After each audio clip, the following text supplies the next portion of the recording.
कहानी की शुरुआत में हमें ड्रैगन किंगडम में सिल्वर ड्रैगन की तांजन की जेल दिखाई जाती है और उसी जेल की तरफ एंटर करते हम एक लेडी को पाते हैं जिसे देखकर गार्ड भी उससे पूछ रहे थे कि आखिर हर मैजेस्टी वहाँ पर क्या कर रही थी, क्योंकि वो लेडी एक्चुअली में ड्रैगन्स के रूलर सिल्वर ड्रैगन क्वीन रोज़ेवाइस थे, जो आकर उन्हें बताती है कि वो उस बंद किए गए आदमी से खुद बात करना चाहती है। तो वो दोनों ही गार्ड्स वहाँ से जा सकते हैं और फिर अंदर आने के बाद वो अपने सामने कैद किए गए आदमी को बताती है कि आखिर एक ग्रेट ड्रैगन स्लेइंग हीरो को एक ड्रैगन की क्लैन में बंदी बनना कैसा लग रहा है, जिस पे वो आदमी से बताता है कि वो उसे यहीं पर मार सकती है, पर वो बताती है कि वो उसे एक आसान मौत तो नहीं देना चाहती। और फिर उसे प्यार से छूती हुई वो उसे बताती है कि वो हीरो तो एक्चुअली में ही काफी हैंडसम था और अगर सिर्फ उसके चेहरे पर थोड़े और घाव हो जाए उसका चेहरा और भी परफेक्ट हो जाएगा। और ऐसे ही आसानी से वो अपने नाखून के हल्के से हिलाव से उसके चेहरे को नुकसान पहुंचा पा रही थी, जिससे इरिटेट होता वो हीरो बताता है तो मुझे यहाँ पर भी बेइज्जत करने की कोशिश कर रही हो, इससे अच्छा तो तुम यहीं पर मुझे मार डालो। कि उसका खून चाटती हुई रोज़ेवाइस बताती है कि चाहे वो हीरो जितना भी ताकतवर क्यों ना हो और अगर सिर्फ उसके ऊपर एक विलन वाला झूठा नाम ना लगा गया होता तो उसकी ऐसी हालत होती ही नहीं। तो इसलिए अगर वो चाहता है तो वो उनकी सिल्वर ड्रैगन क्लैन को ज्वाइन कर सकता है, यानी उन ड्रैगन की क्लैन को। पर हीरो से ताना मारता साफ पूछता है कि क्या ड्रैगन क्वीन को लगता था कि उसकी क्लैन इस चीज के काबिल थे, जिस बात से एकदम इरिटेट होकर वो अपने हल्के से ही वार से हीरो को एकदम ही दूर पटक कर फेंक देती है और वो खून की उल्टियां खांसता हुआ अभी भी जिंदा ही था कि उसके ऊपर अपना पैर रखते रोज़ेवाइस बताती है कि आखिर उसके जैसे एक कैदी की इतनी हिम्मत कैसे हुई एक क्वीन से इस तरह से बात करने की। और वो बताती है कि लियोन कॉस्मार्ट, तुम्हें क्या सच में लगता है कि तुम अभी भी भाई इंसानियत के सबसे जाबाज हीरो हो जिसने ड्रैगन को हराकर हजारों लोगों की जान बचाई थी? तो जाग जाओ ये जानकर कि मैं क्वीन तुम जैसे सनकी को कभी भी मार सकती है। और वो उसे एक मौका दे रही थी अच्छी तरह से बिहेव करने का, वरना वो उसके आगे आने वाली पीढ़ियों को नहीं देख पाएगा, क्योंकि बेचारे की ना ही शादी हो रखी थी और ना ही उसकी ब्लड लाइन आगे बढ़ाने वाला कोई वारिस था। जिस बात पर गुस्सा होता लियोन वापस चिल्लाता है, रोज़ेवाइस इंसानों को कम समझना बंद करो। तभी उससे फिर से इरिटेट होने के बाद क्वीन उसे अपनी ड्रैगन टेल से हवा में उठा लेती है और उससे पूछने लगती है कि आखिर सच में इतना जिद्दी बनकर उसे क्या ही मिलेगा। कि जब लियोन वापस उसका नाम पुकारता है रोज़ेवाइस को लगता है कि आखिर मौत के करीब आने के बाद इतना प्राउड हीरो भी अपनी औकात पर आ ही गया था कि अब वो अपनी मौत की भीख मांगेगा। पर लियोन उसे उल्टा बताता है कि रोज़ेवाइस ने शुरुआत से ही दो गलतियां की थी, जो बात ऑब्वियसली रोज़ेवाइस को समझ नहीं आती और वो समझती है कि ये इंसान पक्का बावला हो गया है। कि लियोन बताता है, रोज़ेवाइस तुम्हारी सबसे पहली गलती थी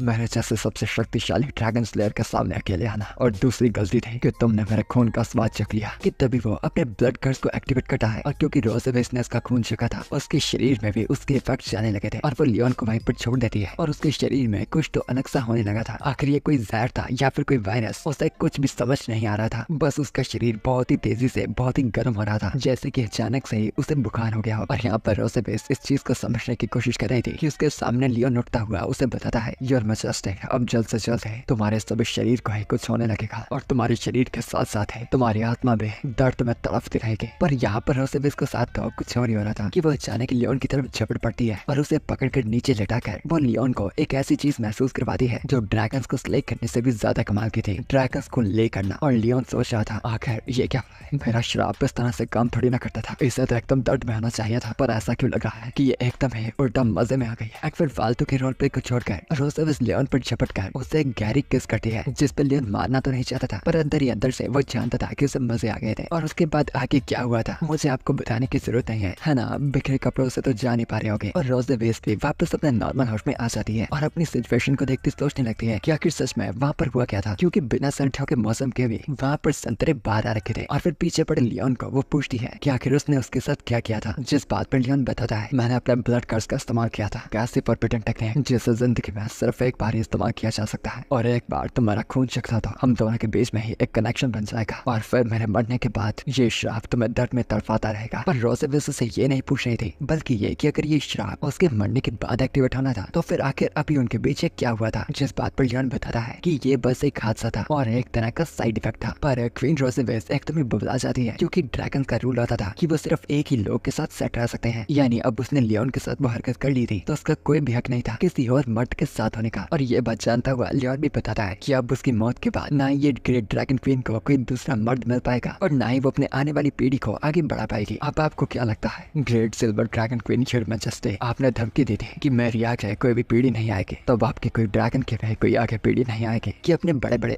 हमले को बनाती हुई वो सीधा ही लियोन को मारने वाली थी कि वो भी उसी हमले का इंतजार कर रहा था, क्योंकि वैसे भी अगर वो ड्रैगन क्वीन उसे नहीं मारती वो कमजोरी से खुद भी मर ही जाता। और एकदम बेहोश होने से पहले वो उसे बताता है एक दर्द की जिंदगी जीने का और पूरी जिंदगी याद रखने का कि उसकी ये हालात एक इंसान ने की थी, पर रोजेबेस भी उसे ना मारती, चुपचाप वापस से अपने कपड़ों को डाल लेती है और बता दिया है कि वो एक छोटे मोटे इंसान को उसके साथ ऐसा बदला कभी नहीं लेने देगी। और फिर अपनी ड्रैगन शक्तियों को इस्तेमाल कर वो बेहोश हुए लियोन के ऊपर को सिंपल सा कर देती है। और फिर हमें थोड़ा सा लियोन के पास के बारे में बताया जाता है कि लियोन कॉस्मोड एक टाइम पे एक लेजेंडरी ड्रैगन स्लेइंग हीरो था। जब उसकी उम्र सिर्फ 5 साल की थी, उसने अपने नेबर के एक विशाल और बुरे कुत्ते को सिर्फ अपने हाथों से मार दिया था और उसे ये करते हुए एक सबसे ज्यादा काबिल ड्रैगन स्लेयर ने देख लिया था और उसके बाद उसे अपना चमचा बना लिया था। और फिर 10 की उम्र तक आने तक वो इंपीरियल ड्रैगन स्लेयर अकेडमी में अटेंड किया था। और फिर वहाँ पर 4 साल की पढ़ाई के बाद उसके एक जवानी की उम्र में भी सबसे ज्यादा ग्रेड थे। और फिर 15 साल की उम्र में उसने ड्रैगन्स के खिलाफ लड़ाई में भाग लिया था और लड़ाई के दौरान काफी सारे ड्रैगन्स को मारा था और मिलिट्री के लिए बहुत सा नाम हासिल किया था। और फिर एक टाइम पे लियोन को हिस्ट्री का सबसे शक्तिशाली ड्रैगन स्लेयर मानने लगे थे, जो लोता था जो इस एम्पायर को जीत दिला सकता था, पर सिर्फ तब तक जब तक वो ड्रैगन क्लान द्वारा पकड़ा न गया हो। और फिर हम देखते हैं कि लियोन को 2 साल हो गए थे बेहोश हुए और 2 साल बाद अचानक अपनी आंखें खोलकर वो एकदम हैरान हो जाता है कि उसे तो रोजेविस द्वारा मारा गया होना चाहिए था, तो आखिर वो अभी तक जिंदा कैसे था। और फिर अपने आसपास देखता वो पाता है कि वो तो इस वक्त एकदम ही आलीशान जगह पर लेटा हुआ था, जो पता उसके लिए काफी हैरानी की थी कि तभी उसके सामने का दरवाजा खोलकर वहाँ कमरे में एक छोटी सी बच्ची आ रही है, जो लियोन को जागा हुआ देखकर एकदम ही खुश हो जाती है, जैसे कि वो कब से उसका उठने का इंतजार कर रही थी। और लियोन पाता है कि ये बच्ची तो सच में काफी क्यूट और प्यारी सी थी और उसे थोड़ी सी गलतफहमी होने लगती है। अच्छा तो ऐसा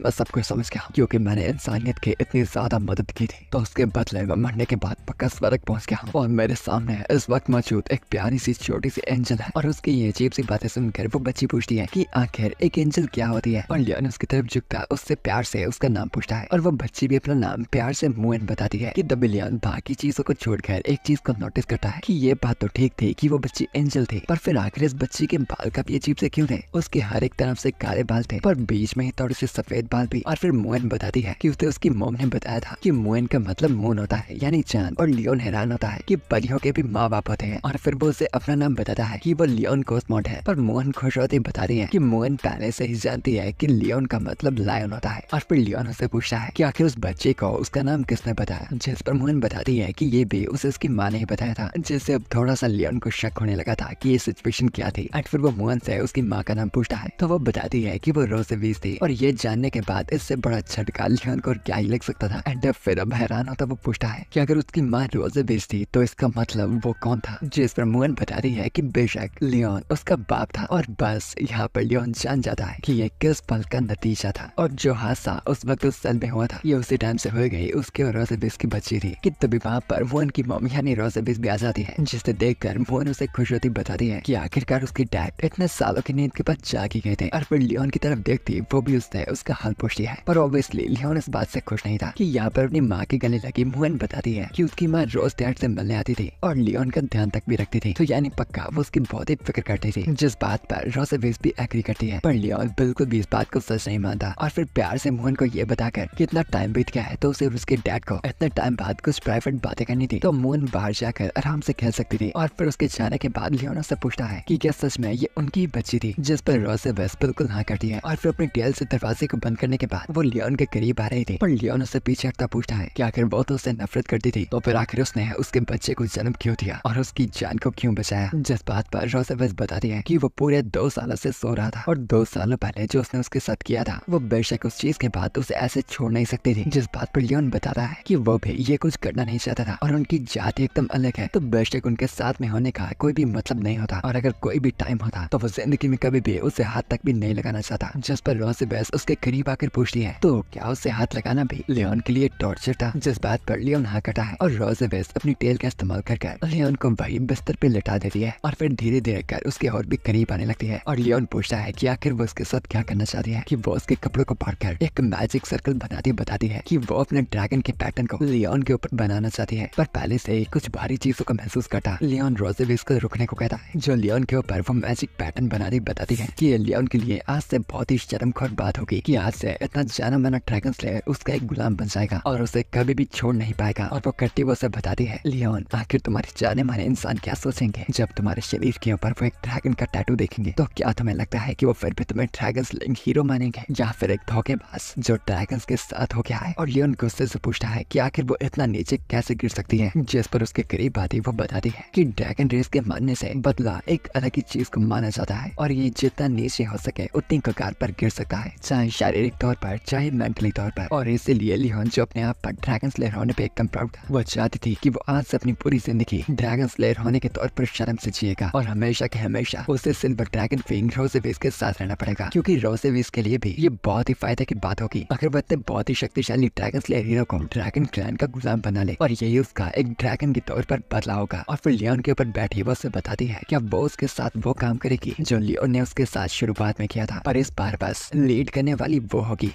और फिर सीन कुछ समय बाद पर चेंज होता है और हमें सिल्वर ड्रैगन कैसल दिखाया जाता है, और उसी कैसल में घूमते हुए मेड बातें कर रही थी कि आजकल तो उनकी ड्रैगन क्वीन बहुत ही खुश मिजाज रहती है, जिस बात पर दूसरी मेड बताती है कि एक्चुअली में वो खुश इसलिए रहती है क्योंकि उसका हस्बैंड इतने टाइम बाद अपनी नींद से जाग उठा था। और यही इन दोनों की मेड्स की बातों को पीछे ही छुपा हुआ लियोन खड़ा सुन रहा था और अंदर ही अंदर से सोच रहा था कि सरामखोरी ड्रैगन ने तो पूरी दुनिया को ही अनाउंस कर रखा था कि वो उसका हस्बैंड था, और इन लोगों को बिल्कुल आइडिया तक नहीं था कि वो मदर ड्रैगन कितनी डरावनी है, और वो था तो खुद से ही ड्रैगन स्लेयर। पर उस मदर ड्रैगन ने पूरी रात लियोन को तेज तेज उसे स्ले करने को कहा और लगातार वो उसे नचोड़ती गई। और अपने पीठ को पूरी रात तुड़वाने के बाद लियोन आज फैसला लेता है कि वो यहाँ पर रुककर उसका खिलौना वगैरह नहीं बनने वाला। और फिर बाहर के एंट्रेंस पे वो देखता है कि 4 ड्रैगन गार्ड्स वहाँ पर मौजूद थे, तो बेशक वहाँ से बचकर तो वो चुपचाप नहीं भाग सकता, इसलिए वो सोचने लगता है कि उसे आगे क्या करना चाहिए। और ये बातों से थोड़ी सी अजीब लगती है कि आखिर इस सिल्वर ड्रैगन कैसल पर आज इतने कम गार्ड्स क्यों मौजूद थे, और जब 2 साल पहले यहाँ पर आया था ये जगह तो एकदम सिक्योरिटी से भर रखी थी, इसलिए तो उसे थोड़ा अजीब सा लग रहा था। और तभी अपने पास ही ध्यान से देखने पर वो पाता है कि उस जगह पर तो एक होल सा बन रखा था जिससे वो परफेक्टली बाहर फिट होकर निकल सकता था। पर आखिर इतनी परफेक्ट चीज एक ट्रैप नहीं तो क्या हो सकती है। पर चाहे ये ट्रैप हो या फिर नहीं, उसके पास फिलहाल ज्यादा सोचने का टाइम बिल्कुल नहीं था, क्योंकि उसे कुछ भी कर यहाँ से भागना था। चाहे भले ये ट्रैप हो या फिर नहीं, वो बस मौके का फायदा उठाने वाला था। और उस टनल से निकलता हुआ वो सोच रहा था, गुड बाय हफ्सी मदर ड्रैगन, आखिर को इतना ठरकी भी कैसे हो सकता है। पर फिर भी वो छोटी बच्ची मुझे काफी क्यूट थे, और भले ही वो मेरी बच्ची भी है, पर फिलहाल के लिए मैं उसे तुम्हारे साथ रहने दूंगा। और बाहरी मुएन लियोन को ही देख रही थी जो उस टनल के अंदर जाकर वहाँ से भागने की कोशिश कर रहा था। और ये देखते हुए मुएन अपनी माँ की तरफ देखते बताती है कि उसके डैड तो एकदम परफेक्ट तरीके से उस होल से निकल रहे थे, जिस बात पर स्विमसूट में बैठी हुई रोजेविस भी लियोन की तारीफ करती है कि सच में ये चीजें तो वो कमाल की घटा है। और फिर मुएन अपनी माँ से पूछती है कि आखिर माँ कब उसे बंदी बनाकर वापस लेकर आएंगी, जिस बात पर रोजेविस मुएन को समझाती बताती है कि वह ऐसे शब्दों को अपने डैड पर इस्तेमाल नहीं कर सकती और उसे अपने डैड को इज्जत देकर बुलाना चाहिए। और फिर जब मुएन पूछती है तो आखिर फिर उसे कौन सा शब्द इस्तेमाल करना चाहिए, रोजेविस बताती है डैड को पकड़कर वापस लेकर आना। और फिर हमें कुछ टाइम बाद का सीन दिखाया जाता है जहाँ पर लियोन जंगल में फटाफट भागी जा रहा था, क्योंकि वो जानता था इन पहाड़ियों को पार करने के बाद वो वहाँ से थोड़ा और दूर इंसानी टेरिटरी को देख ही पाएगा। और अब तो वो इतना दूर भाग कर आ गया था, तो उसे उम्मीद थी कि अब वो फीमेल ड्रैगन उसका पीछा नहीं कर पाएगी। कि तभी उसे अपने पीछे से हवा में से किसी की आवाज सुनाई देती है, और पीछे मुड़कर वो देखता है कि वो और कोई नहीं बल्कि अपने ड्रैगन के रूप में रोजेविस थी, जो उसके पीछे लगी लियोन से पूछती है कि उसे पता नहीं था कि लियोन को रेस लगाने में मजा आता है। कि लियोन परेशान फिर से उससे वहां से भागने लगता है कि ऑब्वियसली अपने ड्रैगन के रूप में वो लियोन से बहुत ही ज्यादा तेज थी। और फिर मजे से अपने सामने आकर वो उसका रास्ता रोक वहाँ पर खड़ी हो जाती है, और उसे देखकर एकदम इरिटेट होता लियोन पूछता है कि क्या रोजेविस को सच में उसके साथ खेलने में मजा आ रहा था, जिस बात पर खुशी खुशी एग्री करती वो बताती है कि सच में ही उसे तो बहुत ही मजा आ रहा था, क्योंकि एक्चुअली में उसे ऐसी सिचुएशन में डाला ही उसने था। जानबूझकर उसे ने गार्ड्स कम रखे थे और उसके भागने के लिए वहाँ पर एक गड्ढा मौजूद रखा था, जिस बात पर लियोन बता रहा है इस बात का अंदाजा मुझे भी था कि तुमने वहाँ पर जाल बिछा रखा है, पर मुझे लगा नहीं था कि तुम मेरा पीछा इतनी जल्दी कर पाओगे, और ना ही मेरे पास कोई चॉइस थी ये करने के अलावा। और फिर रोजेविस उसे समझाती है कि आखिर अगर लियोन इंसानों की टेरिटरी में वापस चला भी जाएगा तो आखिर वो क्या ही कर पाएगा, क्योंकि उसके चेस्ट में पहले से ही ड्रैगन्स का मार्क है, जिसका मतलब था कि अब से वो इंसान कभी भी लियोन को ड्रैगन स्लेयर नहीं मारने वाले थे, और वो उसे हमेशा धोखेबाजी समझेंगे। जो बात सुनकर लियोन बताता है अगर ऐसी बात है तो मैं अपनी जिंदगी को शुरुआत से शुरू करूंगा, और वो भी एक आम व्यक्ति की तरह, जो फिर भी तुमसे टॉर्चर होने से ज्यादा बेहतर है। 1 मिनट, कौन सा टॉर्चर भाई, कौन सा टॉर्चर, मुझे कर लो, I am ready for it. हाँ वेल जो भी हो। पर गुस्से में चिल्लाती रोजेविस बताती है कि सच में उसने लियोन को इतने प्यार में रखा था, पर लियोन को तो वो भी नहीं बच रहा, इसलिए अब गुस्से में उसे अपने पंजों से उठाकर वो उसे हवा में सैर कराने को ले चलती है, और बताती है कि वो भी उसकी थोड़ी मदद करेगी और उसे वापस इंसानों की जगह पर ले जाने में। और फिर 3 घंटे बाद एम्पायर के बॉर्डर सिटी के करीब रात के टाइम पर रोजेविस लियोन को हवा में ही छोड़ देती है, और लियोन सीधा पेड़ों के साथ टकराता हुआ नीचे जाकर गिरता है। वेल अगर अपनी बीवी को गुस्सा दिलाएगा तो ऐसा ही होगा ना। और फिर अपना सर चकराने के बाद वो उड़ता हुआ सोचने लगता है